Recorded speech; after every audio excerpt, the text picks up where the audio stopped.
Video में कर रहा हूं, मैं इसमें सिर्फ पेशावर हाई कोर्ट के मौजूद chief justice honourable chief justice साहब के रिमार्क्स आपके सामने रखूंगा। इनके नाम के अंदर काजी नहीं है, इनका नाम है honourable chief justice Mohammad Ibrahim Khan sahab. Mohammad Ibrahim Khan साहब के मैं सिर्फ रिमार्क्स आपके सामने रखूंगा, मैं सिर्फ उनकी बॉडी लैंग्वेज आपके सामने रखूंगा। आपको खुद ही अंदाजा होगा कि पेशावर के अंदर आज इंसाफ हुआ है, आज इंसाफ होते हुए नजर आया है। एक तो पेशावर हाई कोर्ट के जो मौजूद चीफ जस्टिस हैं वो इस्लामाबाद के अंदर मौजूद थे और इस्लामाबाद में एक तकरीब से उन्होंने खिताब किया। अब इस्लामाबाद में जो उन्होंने तकरीब से खिताब किया, पहले वो सुन लें। इस्लामाबाद में तकरीब से वो खिताब करते हुए उन्होंने कहा है कि अगर मैं इंसाफ नहीं दे सका तो मैं इस्तीफा दे दूंगा, मेरी अदालत में नाइंसाफी नहीं होगी। उसके बाद उन्होंने कहा मेरा हाई कोर्ट 24 घंटे काम करेगा, हम 24 घंटे के लिए मैं जज हूं, मेरा हाई कोर्ट 24 घंटे खुला हुआ है, रात 3 बजे भी अगर किसी को इंसाफ चाहिए तो खैबर पख्तूनख्वा में मुझे वो आकर उठा सकता है और मैं इंसाफ करूं। उसके बाद इस्लामाबाद में उन्हें पता चलता कि पेशावर हाई कोर्ट के अंदर एक खातून है जरताज गुल, साबिक प्रोमिनेंट मिनिस्टर है, एक बड़ी पॉलिटिकल पर्सनालिटी है। जरताज गुल वजीर एक पठानी है, पठान खानदान से उसका ताल्लुक है। वो खातून मैसूर होकर रह गई है, बाहर पुलिस ने मुकम्मल तौर पर घेर लिया है, हर तरह से घेर लिया है, पेशावर हाई कोर्ट को घेर लिया है।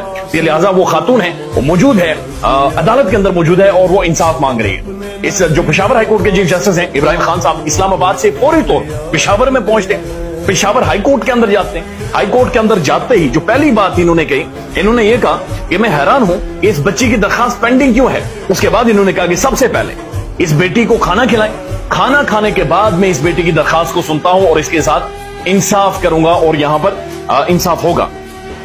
उसके बाद उन्होंने बड़ी सख्त रिमार्क दी, उन्होंने कहा अगर मैं यहां पर ना पहुंचता तो क्या ये बच्ची रात को यहां पर सोती, क्या ये बच्ची रात को हाई कोर्ट के फर्श के ऊपर सोती। यानी अगर मैं ना पहुंचता तो बच्ची को यहां पर बिल्कुल लॉक कर दिया गया था, बंद कर दिया गया था।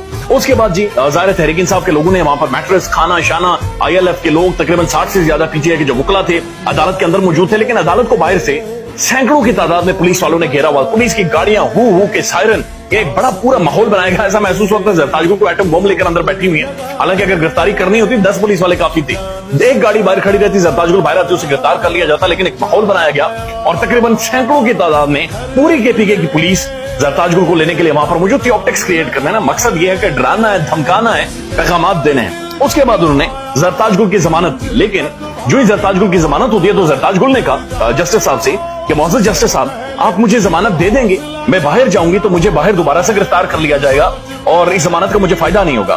तो उसके बाद उन्होंने जरताज गुल को मुखातिब करते हुए कहा कि मेरी बेटी जरताज गुल, खैबर पख्तूनख्वा में कोई पुलिस आपको हाथ तक नहीं लगा सकती। ये हाई कोर्ट खैबर पख्तूनख्वा का है और ये मेरी अदालत है और ये मेरा फैसला है। किसी ने हाथ तक लगाया तो मैं जानूं, वो पुलिस वाला जाने, तुम अपने घर जाओ और घर जाकर आराम करो। Chief justice Peshawar high court Mohammad Ibrahim Khan के